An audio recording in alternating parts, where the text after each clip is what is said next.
Olá, meus companheiros de leitura, tudo bem com vocês? Quarta-feira, dia de Ramsés e dia de começar um novo livro aqui no nosso canal. Ramsés, volume 3, volume 3 não, volume 4, A Dama de Abu Simbel. Essa coleção do Christian Jacques é emocionante.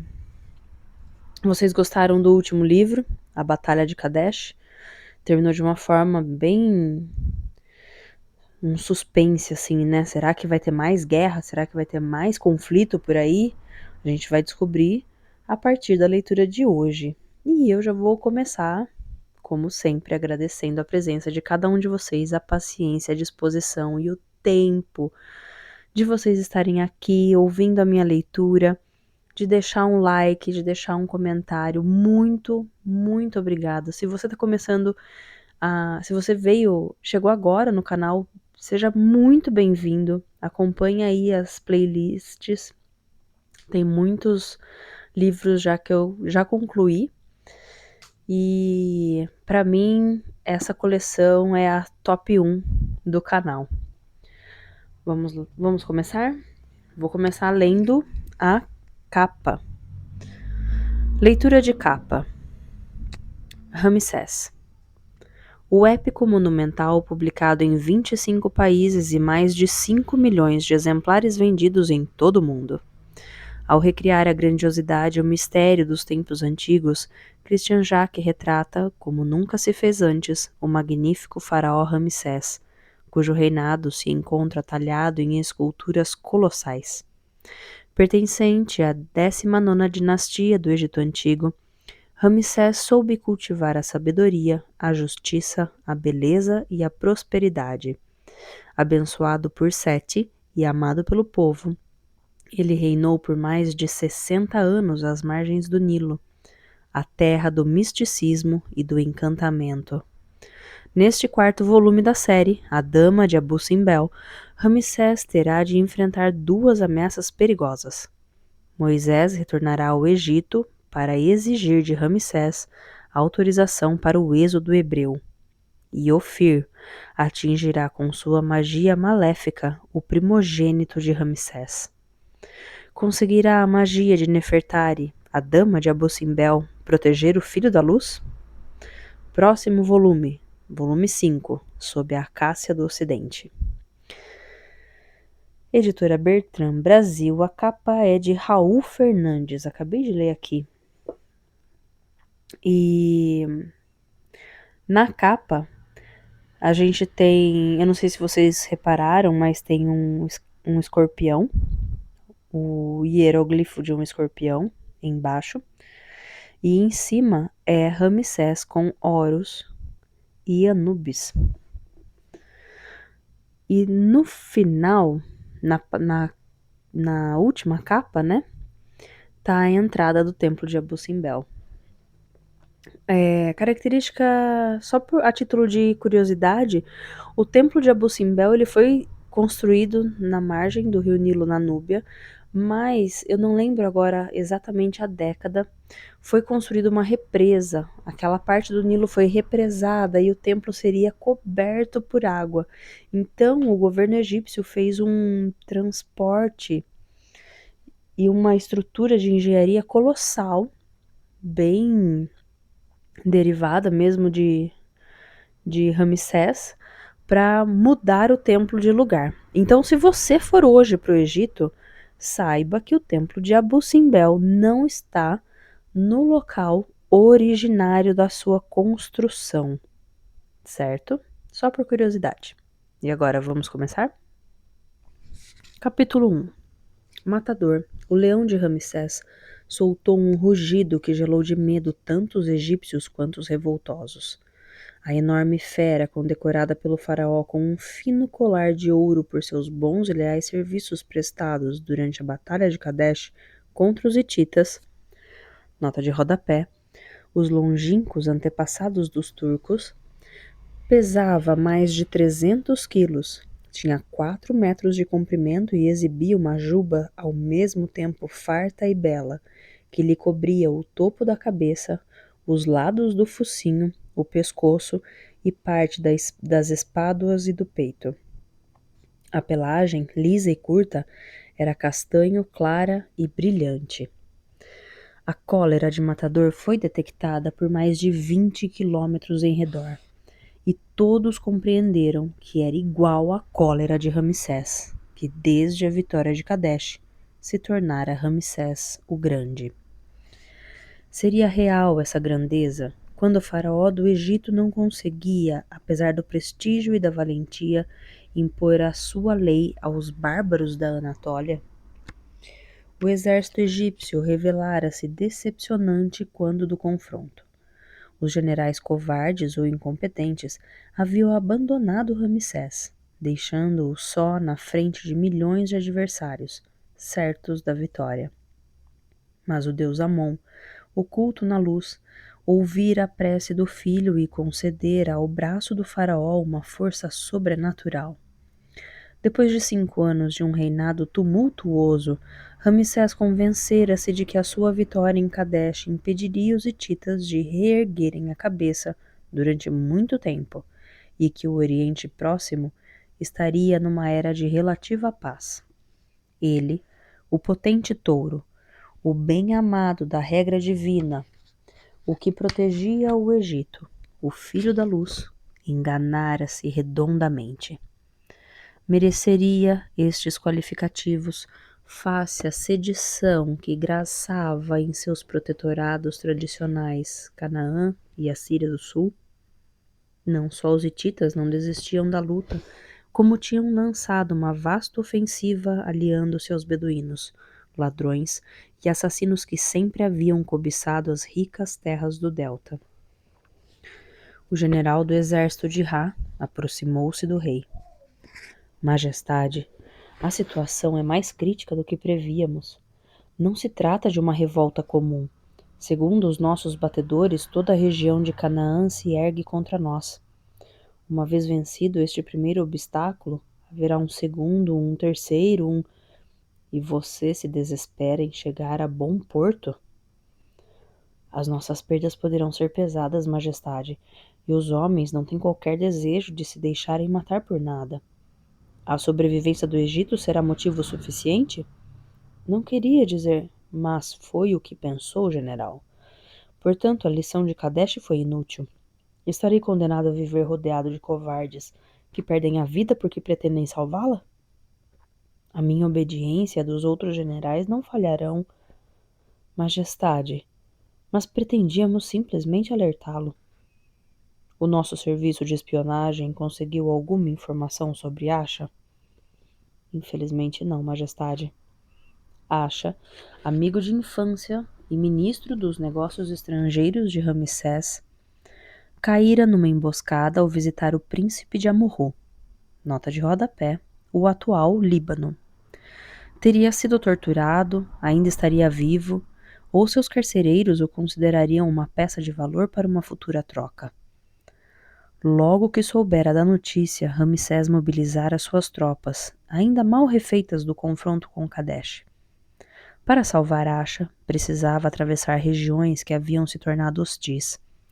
Uma vez mais, os príncipes locais haviam desrespeitado o juramento de aliança contra o Egito, vendendo-se aos hititas em troca de metal precioso e de promessas vultosas.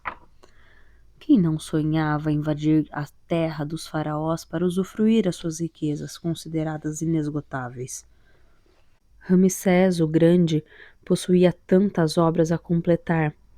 O seu templo de milhões em anos em Tebas, o Ramesseum, Karnak, Luxor, Abidos, a sua morada de eternidade no Vale dos Reis e Abu Simbel, o sonho de pedra que queria oferecer à sua adorada esposa Nefertari.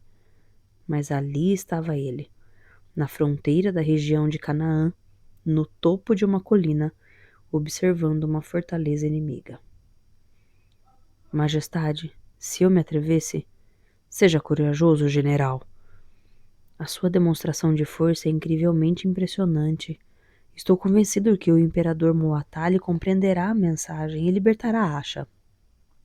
Muwatalli, O imperador hitita era um homem obstinado e manhoso, e consciente de que a sua tirania apenas se apoiava na força.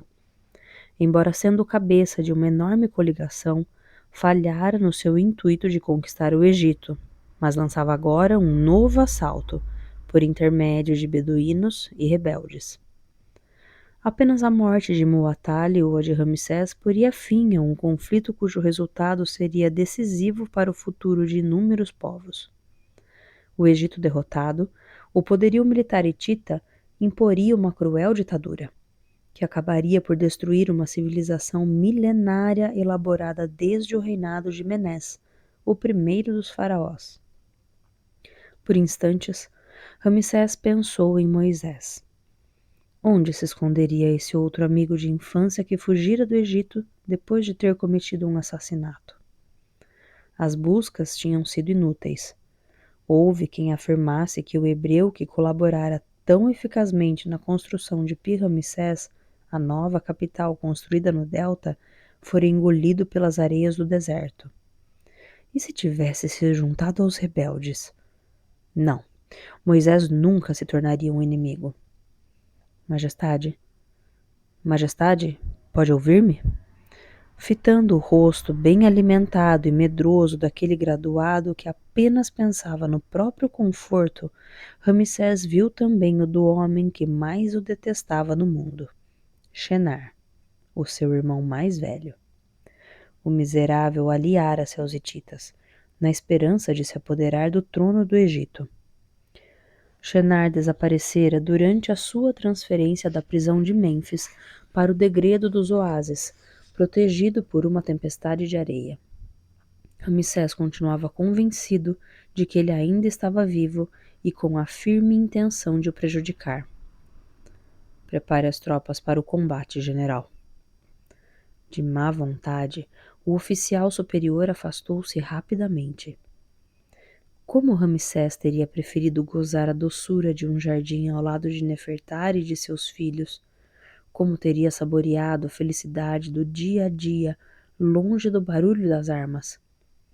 Mas tinha de salvar o seu país da invasão de hordas sanguinárias, que não hesitariam em destruir os templos e também as leis. O que estava em jogo ultrapassava sua vontade. Não tinha o direito de pensar no seu próprio bem-estar, na sua família, mas sim no direito de esconjurar o mal, mesmo com o preço da própria vida. Ramsés contemplou a fortaleza que barrava o caminho de acesso ao coração do protetorado de Canaã. Com 6 metros de altura, os muros de duplo declive abrigavam uma importante guarnição. Arqueiros ocupavam as ameias. Os fossos estavam cheios de cacos de cerâmica cortantes que feririam os pés dos soldados de infantaria encarregados de erguer as escadas. Um vento marítimo refrescava os soldados egípcios, amontoados entre 2 colinas inundadas de sol. Haviam chegado ali em marcha forçada, gozando apenas de curtas paradas e de acampamentos ocasionais. Só os mercenários bem pagos resignavam-se a combater. Os jovens recrutas, já descontentes com a ideia de abandonar a sua terra por um período indeterminado, receavam morrer em horríveis combates. Todos esperavam que o faraó se contentasse em reforçar a fronteira nordeste, em vez de se lançar numa aventura que poderia acabar em desastre. Outrora, o governador de Gaza, a capital de Canaã, ofereceram um esplêndido banquete ao Estado-Maior egípcio, jurando que nunca se aliaria aos hititas, aqueles bárbaros da Ásia, de crueldade lendária. A hipocrisia, demasiado evidente, revoltara então o coração de Ramsés. Atualmente, a nova traição não surpreendia o jovem monarca de 27 anos, que começava a ser capaz de perscrutar o segredo de seus semelhantes. Impaciente, o leão deu um novo rugido. Matador mudara muito, desde o dia em que Ramsés o descobrira moribundo na savana da Núbia. Mordido por uma serpente, O leãozinho não tinha qualquer chance de sobrevivência.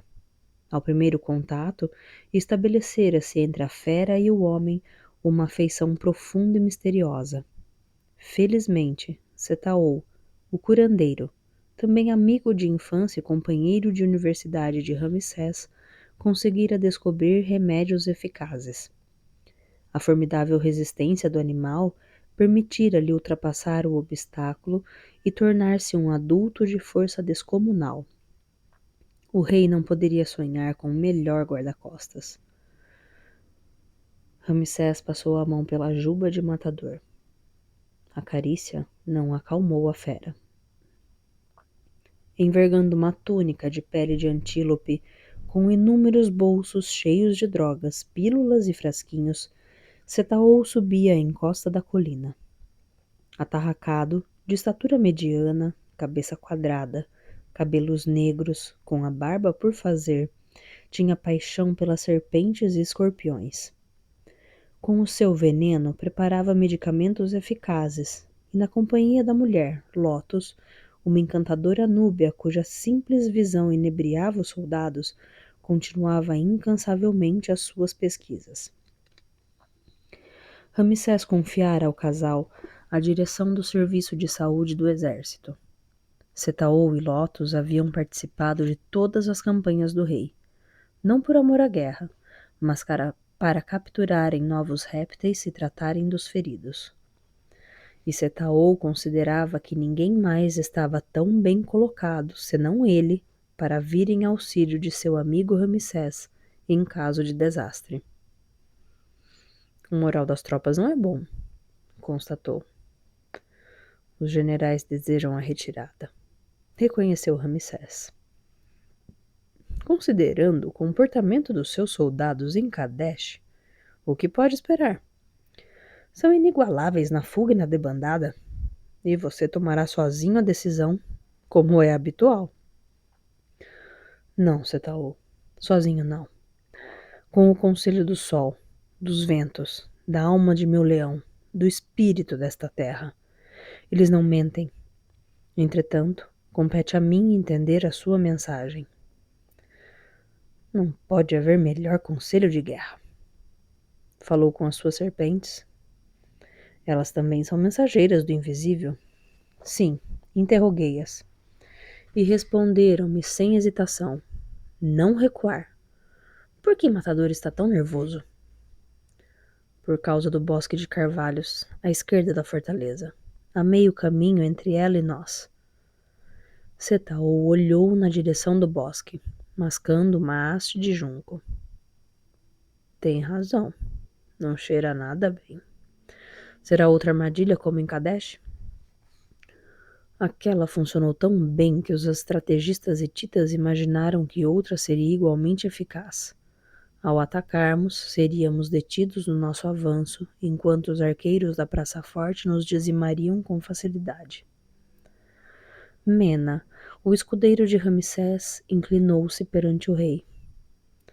O seu carro está pronto, majestade.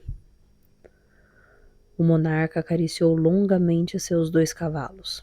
Vitória em Tebas, e a deusa Mut está satisfeita, que, juntamente com o leão, haviam sido os únicos a não traí-lo em Kadesh, quando a batalha parecia perdida. Ramsés agarrou nas rédeas dos animais sob o olhar incrédulo do escudeiro, dos generais e do regimento de elite dos carreiros. Majestade, inquietou-se Mena. Não vá. Passemos por fora da fortaleza, ordenou o rei, e ataquemos direto o bosque de carvalhos. Majestade, esqueceu a sua cota de malha. Majestade! Brandindo o colete de Ramsés, coberto de pequenas placas de metal, o escudeiro correu inutilmente atrás do carro do monarca, que se lançara sozinho em direção ao inimigo. Fim do capítulo 1. Capítulo 2. Em pé, no seu carro, lançado a toda velocidade, Ramsés o Grande parecia mais um deus do que um homem.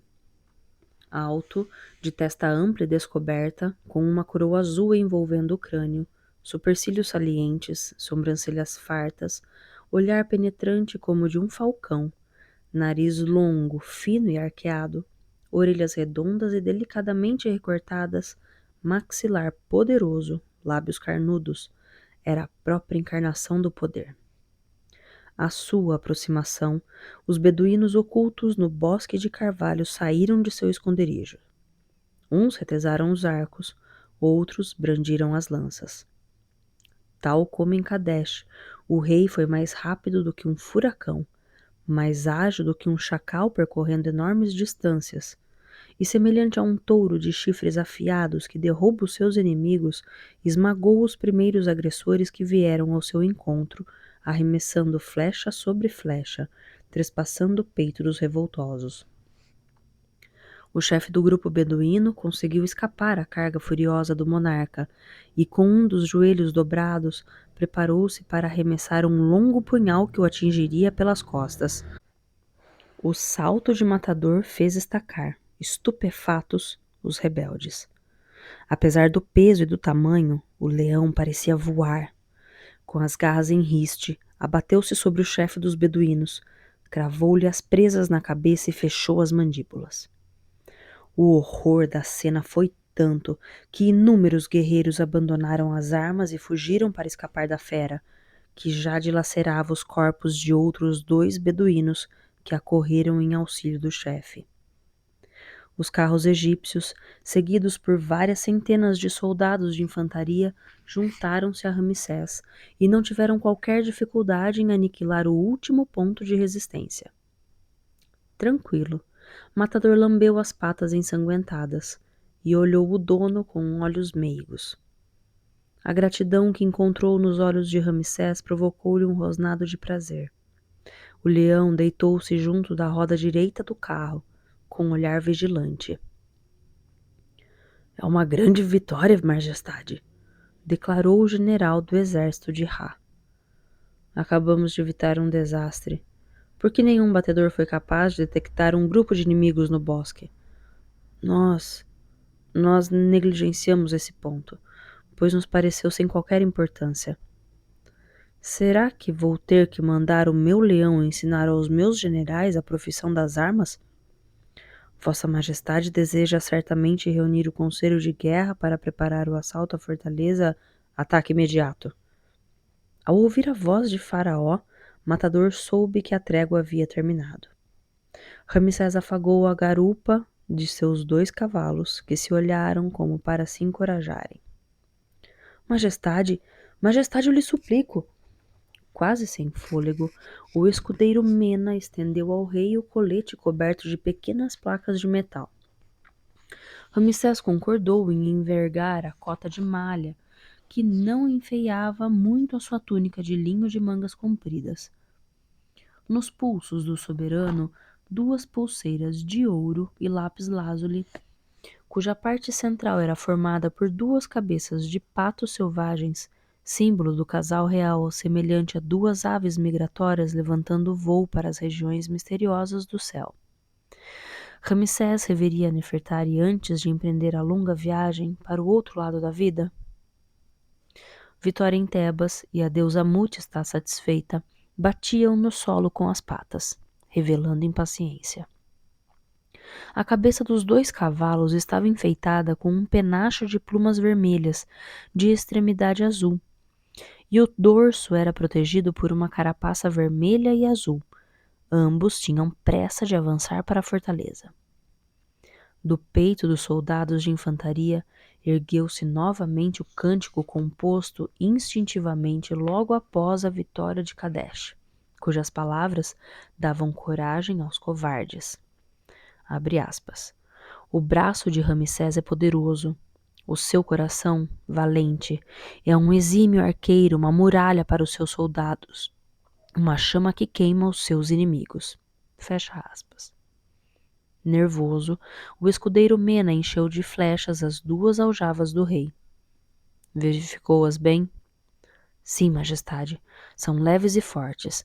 Apenas vossa majestade pode atingir os arqueiros inimigos. Sabe que a lisonja é uma falta grave? Não, mas tenho muito medo. Sem a sua presença, esses bárbaros nos teriam exterminado. Prepare uma boa ração para os meus cavalos, terão fome quando voltarmos. Logo que os carros egípcios se aproximaram da praça forte, os arqueiros cananeus e seus aliados beduínos dispararam várias rajadas de flechas, vindo elas morrerem aos pés das parelhas de cavalos. Estes relincharam, alguns empinaram, mas a tranquilidade do rei impediu que sua tropa de elite se deixasse dominar pelo pânico. Estiquem seus arcos grandes, ordenou, e aguardem o meu sinal. A fábrica de armas de Pi-Ramsés havia confeccionado vários arcos de madeira de acácia, cuja corda de tensão consistia de um tendão de boi. Cuidadosamente estudada, a curvatura do arco permitia lançar uma flecha com precisão a mais de 200 metros, em trajetória parabólica.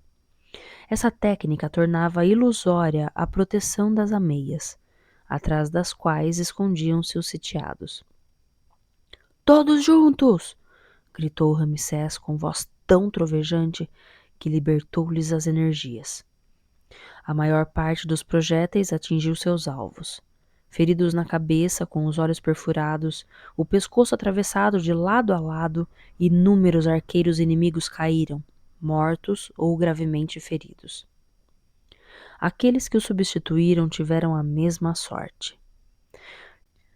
Tendo certeza de que a sua infantaria não cairia sob as flechas dos revoltosos, Ramsés deu ordem para se lançarem sobre a porta de madeira da fortaleza e a demolirem com golpes de um tronco. Os carros egípcios aproximaram-se e os arqueiros do faraó ajustaram ainda melhor a pontaria, impedindo qualquer resistência. Os cacos cortantes que enchiam os fossos tornaram-se sem efeito, ao contrário do habitual. Ramsés não faria erguer escadas, preferindo passar pela entrada principal. Os cananeus amontoaram-se atrás da porta, mas não conseguiram conter o ímpeto dos egípcios. O confronto foi de uma violência terrível. Os soldados de infantaria do faraó pisotearam dezenas de cadáveres e, como uma onda devastadora, penetraram no interior da fortaleza. Pouco a pouco, os sitiados foram perdendo terreno. Com as grandes capas e as roupas franjadas com manchas de sangue, tombavam uns sobre os outros. As espadas egípcias trespassaram capacetes, quebraram ossos, rasgaram peitos e costas, cortaram tendões, dilaceraram entranhas. Depois, um silêncio brutal abateu-se sobre a praça forte. As mulheres suplicaram aos vencedores que poupassem os sobreviventes, agrupados em um canto do pátio central. O carro de Ramsés fez a sua entrada na cidadela reconquistada. Quem está no comando aqui? Perguntou o rei. Um quinquagenário com o braço esquerdo amputado destacou-se do grupo miserável dos vencidos. Sou o soldado mais velho. Todos os meus chefes morreram. Imploro a clemência do Senhor das Duas Terras. Que perdão é possível conceder a quem não respeita a sua palavra? Que o faraó nos conceda pelo menos uma morte rápida. Eis as minhas decisões, cananeu. As árvores da sua província serão cortadas e a madeira transportada para o Egito. Os prisioneiros, homens, mulheres e crianças, serão conduzidos até o delta e colocados em trabalhos de utilidade pública. Gado e cavalos de Canaã passam a ser propriedade nossa. Quanto aos soldados sobreviventes, serão alistados no meu exército e passarão a combater sob as minhas ordens. Os vencidos prostraram-se, felizes por salvarem a vida. Setaú estava contente. O número de feridos graves era pouco significativo e o curandeiro dispunha de carne fresca suficiente de curativos feitos com mel para deter as hemorragias. Com mãos ágeis e precisas, Lotus fechava as feridas com tiras adesivas coladas em cruz. O sorriso da bela Núbia atenuava as dores. Os maqueiros traziam os feridos à enfermaria de campanha, onde eram tratados com ungüentos, pomadas e poções antes de serem repatriados para o Egito. Ramsés dirigiu-se aos homens que tinham sofrido na carne para defender o seu país, convocando e revelando depois aos oficiais superiores a sua intenção de continuar para o norte e reconquistar uma a uma as fortalezas de Canaã, que haviam passado para o controle hitita com a ajuda dos beduínos. O entusiasmo do faraó os influenciou. O medo desapareceu dos corações de todos, que se alegraram com a noite e o dia de repouso concedidos pelo monarca. Ramsés, por sua vez, jantou com Setaou e Lotus. Até onde tenciona ir? Perguntou o curandeiro. Pelo menos até a Síria do Norte. Até Kadesh? Veremos depois.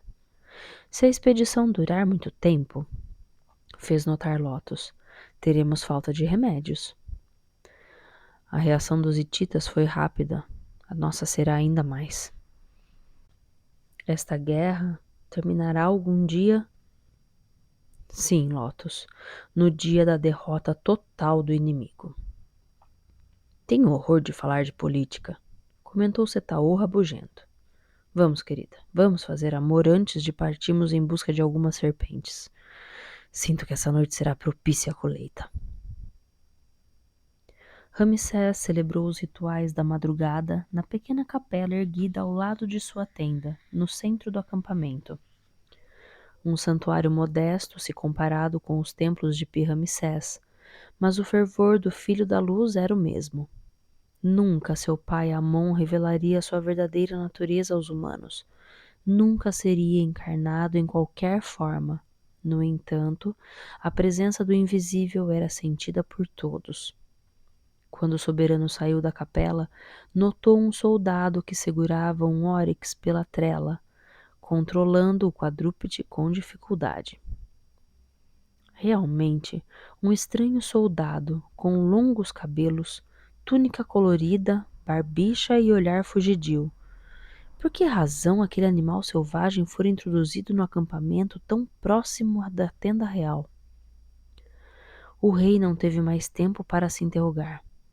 O beduíno soltou o óryx, que avançou para Ramsés, com os chifres apontados para o estômago do soberano desarmado. Com um salto rápido, o matador caiu sobre o flanco esquerdo do animal e cravou-lhe as garras na nuca. Tendo morte instantânea, o óryx despencou sob o corpo do leão. Atônito, o beduíno tirou um punhal da túnica, mas não teve tempo de usá-lo, pois sentiu uma violenta dor nas costas, imediatamente seguida de um nevoeiro gelado que o cegou, obrigando-o a soltar a arma. Moribundo, caiu de cabeça para a frente, com uma lança cravada nas costas. Calmo e sorrindo para o rei, Lotus demonstrara uma surpreendente destreza.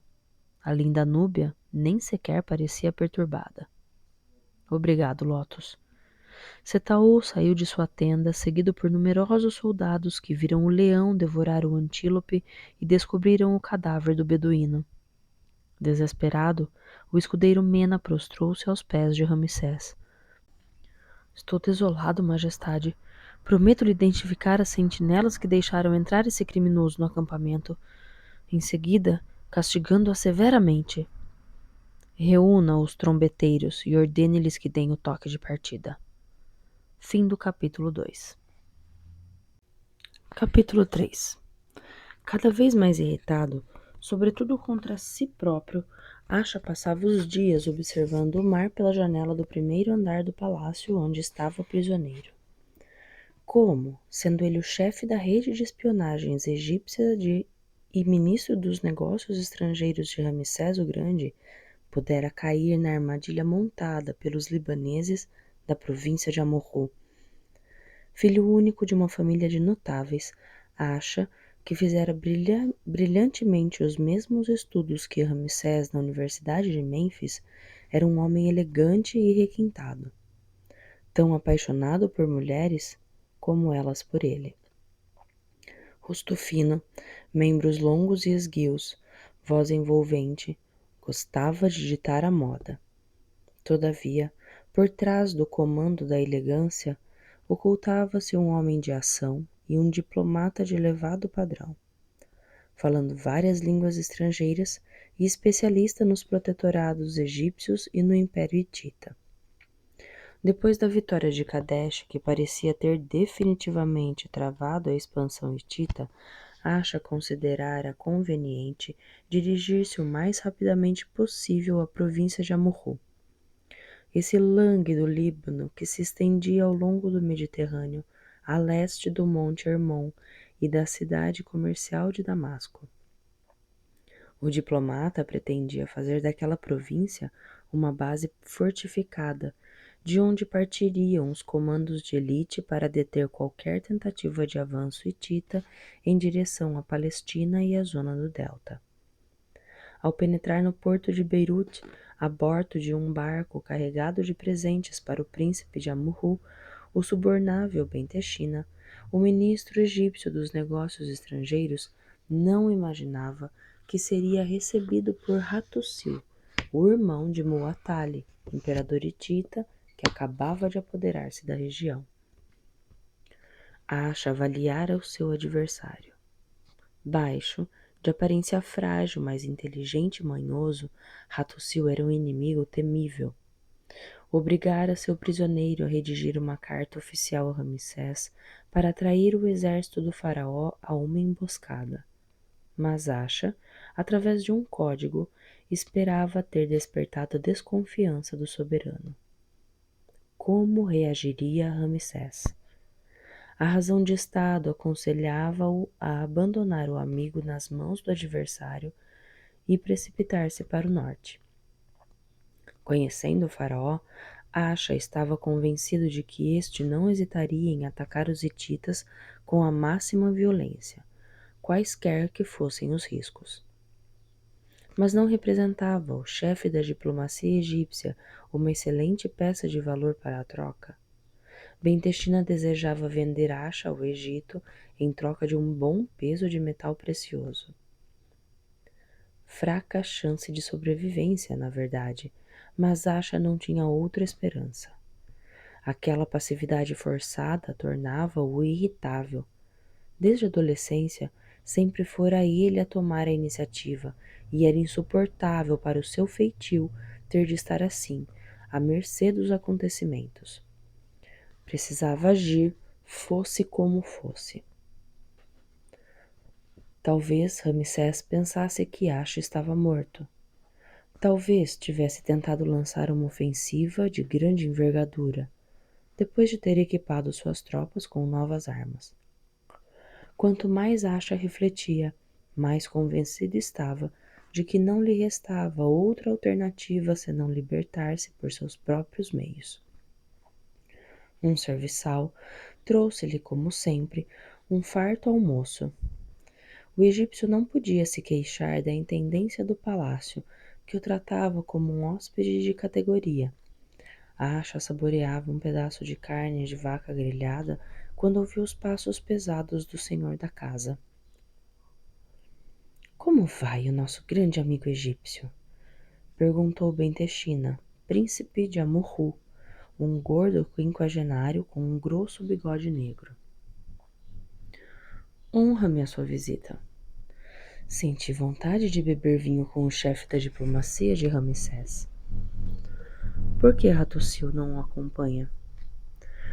Nosso grande amigo hitita está ocupado em outro lugar. Como é bom ter somente grandes amigos. Quando verei Hattusili novamente? Não sei. Então o Líbano tornou-se uma base hitita. Os tempos mudam, meu caro Acha. Não receia a cólera de Ramsés? Entre o faraó e o meu principado erguem-se agora barreiras intransponíveis. Canaã inteira está sob o controle hitita? Não me faça muitas perguntas. Sabia que tem intenção de negociar a sua preciosa vida em troca de algumas riquezas. Espero que nada de aborrecido lhe aconteça durante a operação, mas... Com um sorriso mau, Bentechina deu a entender que Acha seria eliminado antes de poder contar o que tinha visto e ouvido em Amurru. Tem certeza de ter escolhido o lado certo? Com certeza, amigo Acha. Na verdade, os hititas impuseram a lei do mais forte. E depois fala-se dos inúmeros problemas que têm impedido Ramsés de governar com serenidade, uma conspiração ou a derrota militar, ou as duas juntas, conduzirão à morte ou à substituição de seu soberano por um outro mais conciliador. Conhece mal o Egito, Bem-Texina, e muito menos o próprio Ramsés. Sei avaliar os homens. Apesar da derrota de Kadesh, será o imperador hitita vitorioso. É uma aposta arriscada. Gosto de vinho, de mulheres e de ouro, mas não sou jogador. Os hititas têm a guerra no sangue, e os egípcios não. Bem-Texina esfregou suavemente as mãos. Se deseja evitar um lamentável acidente no momento da troca, meu caro, deveria pensar seriamente em mudar de lado. Suponhamos que dê falsas informações a Ramsés. Será bem recompensado depois da nossa vitória. Pede-me para atrair, logo a mim, o chefe da diplomacia egípcia. Ora, não vê que se trata de uma situação de emergência? Eu também havia jurado fidelidade ao faraó.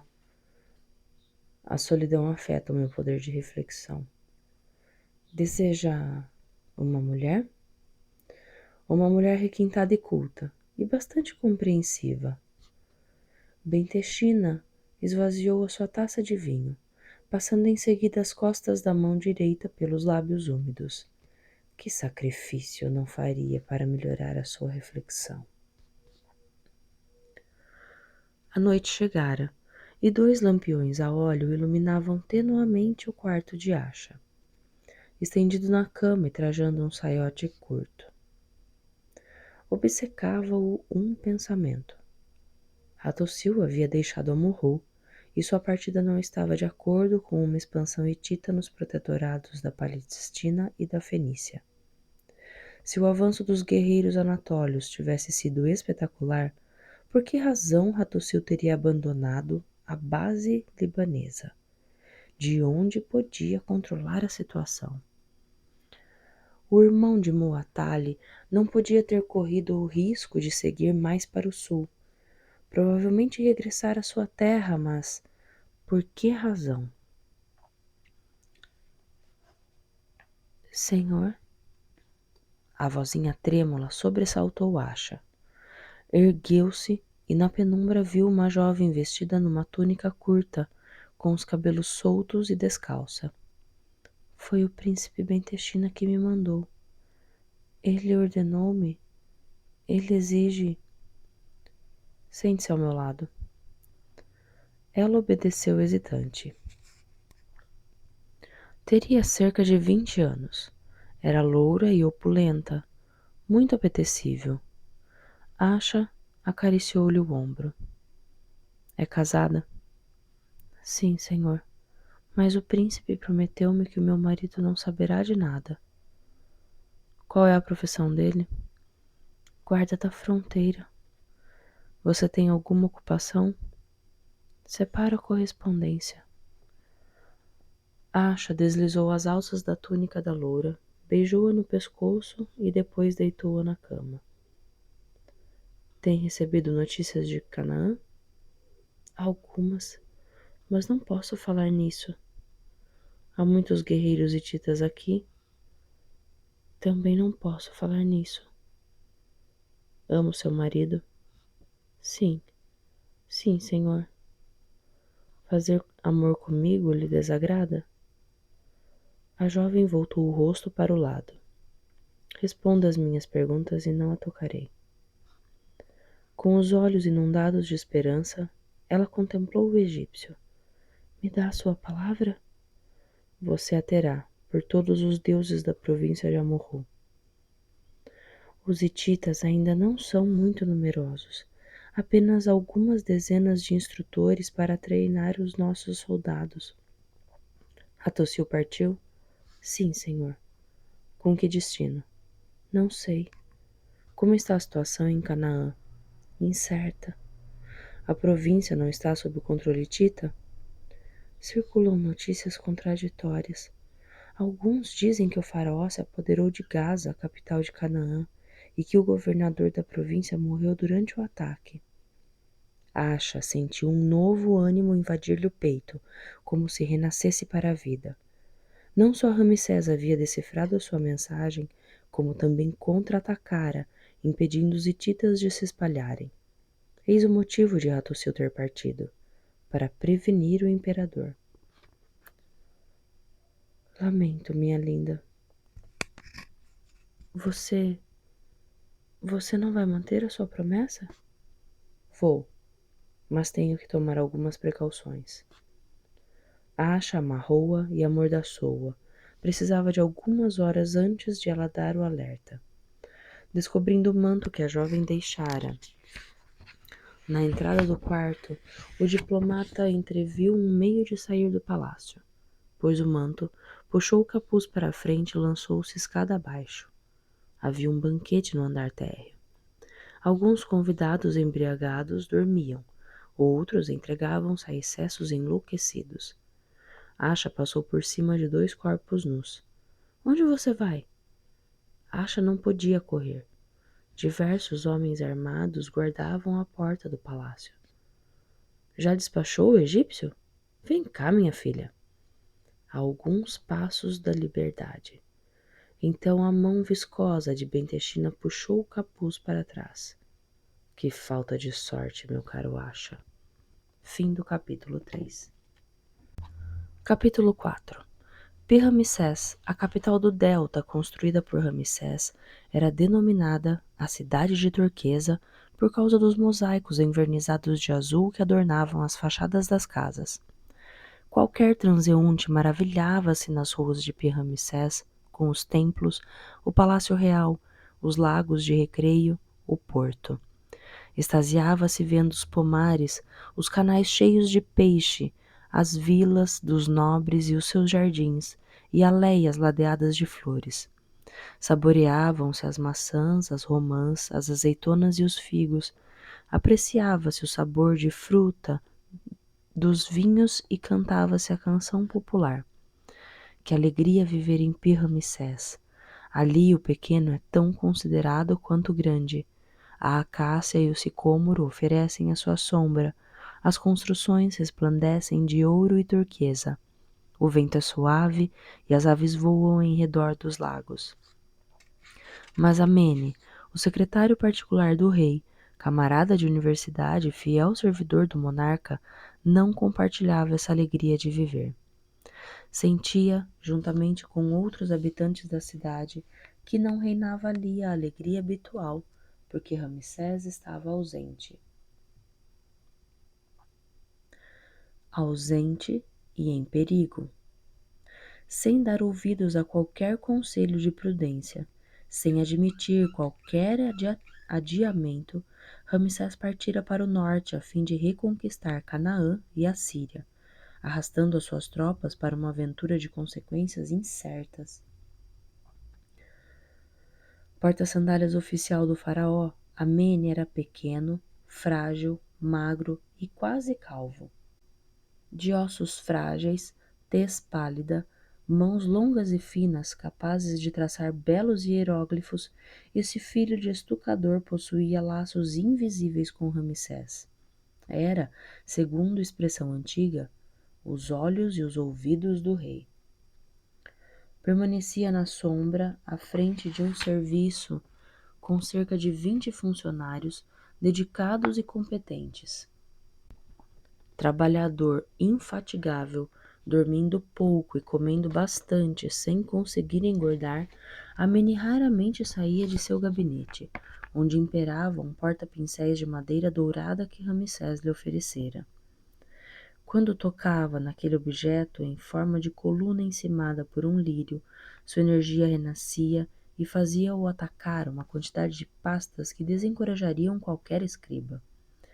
Em seu gabinete, que ele próprio limpava e arrumava, os papiros estavam cuidadosamente arrumados em arcas de madeira e grandes jarros, ou fechados em estojos de couro colocado nas prateleiras. O mensageiro do exército, anunciou um dos assistentes. Mande-o entrar. Coberto de poeira, o soldado parecia estar no limite de suas forças. Trago uma mensagem do faraó. Mostre-me. Amene identificou o selo de Ramsés. Apesar de seu fraco fôlego, correu até o palácio.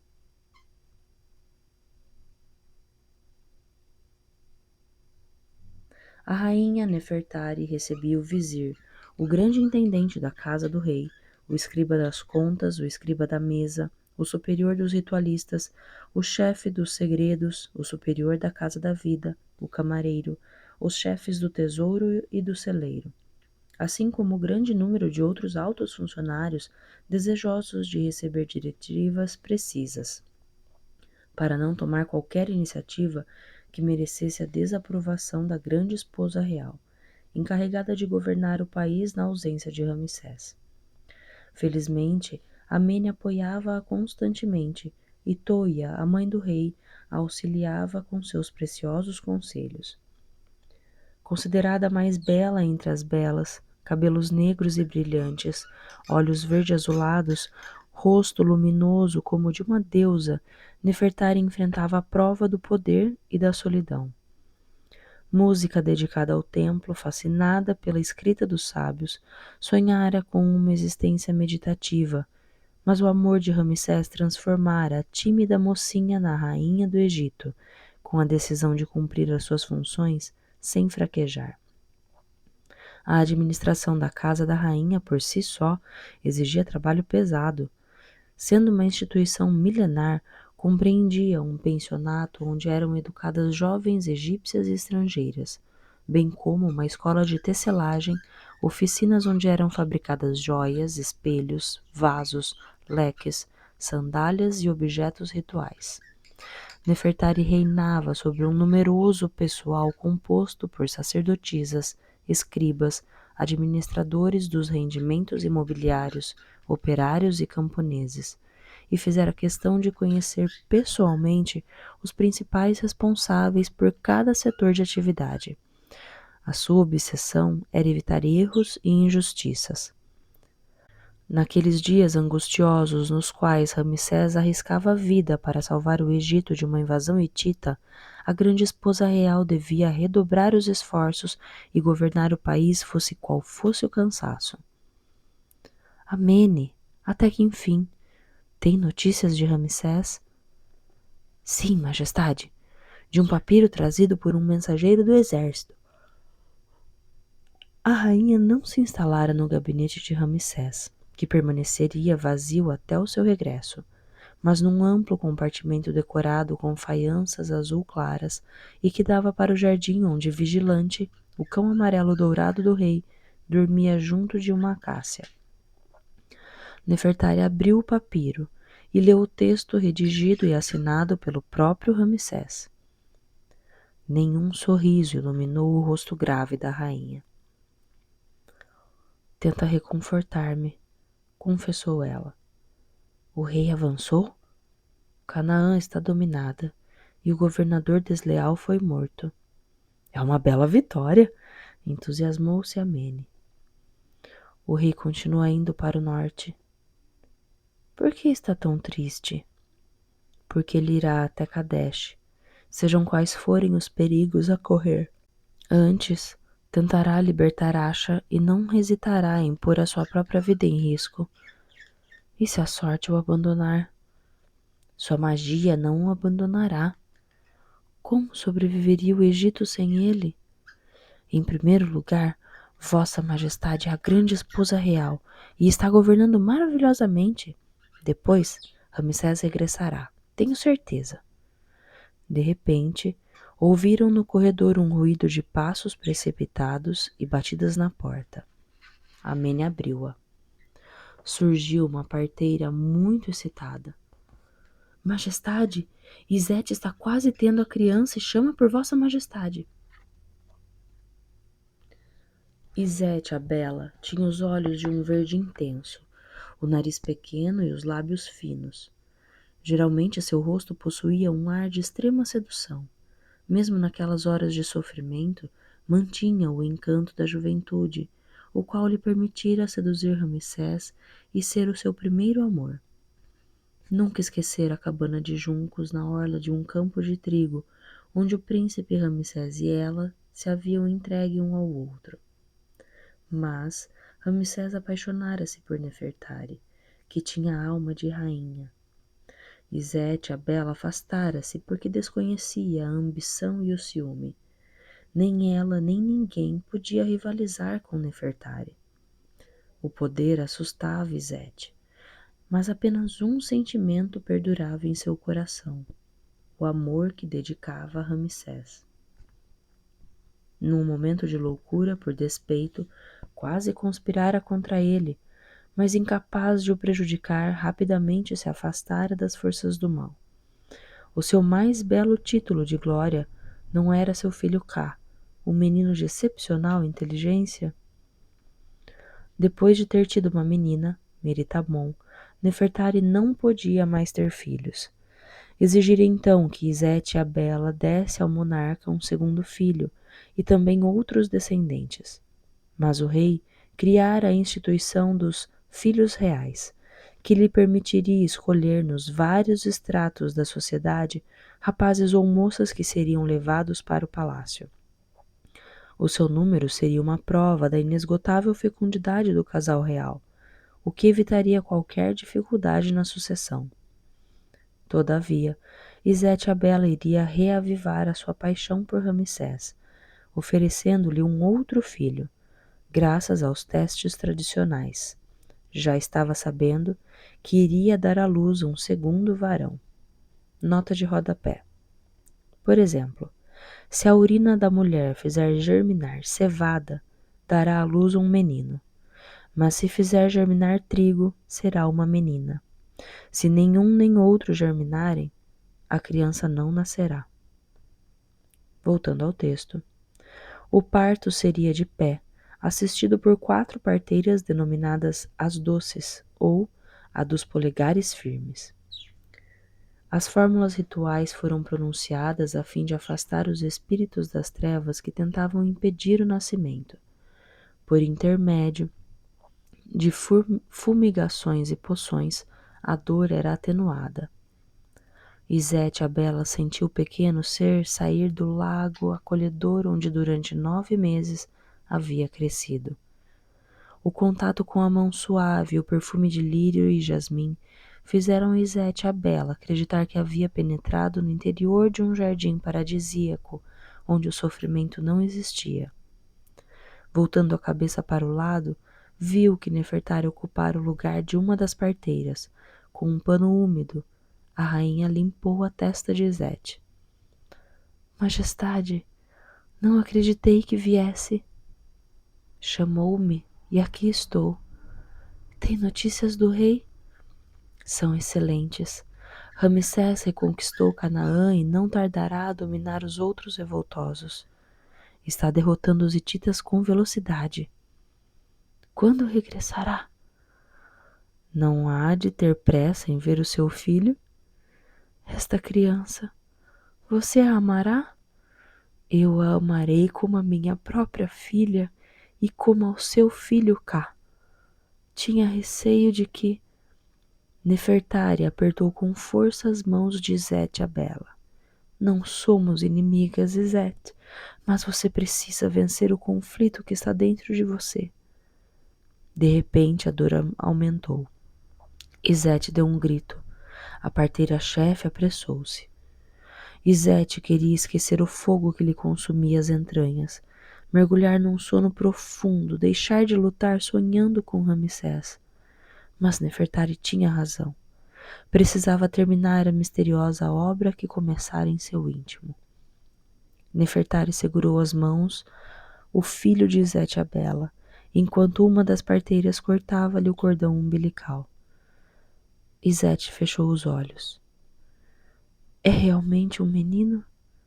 Sim, Izete, um menino belo e forte. Fim do capítulo 4.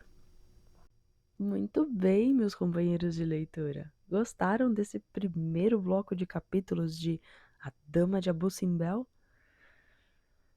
Nossa, e já começa com guerra, né? Meu Deus do céu, começa com intrigas. A Asha quase conseguiu, Mas vamos lá. Ai, um bebezinho novo, que delícia. Gente, até semana que vem, ou até amanhã, ou até sexta. A gente se encontra, hein?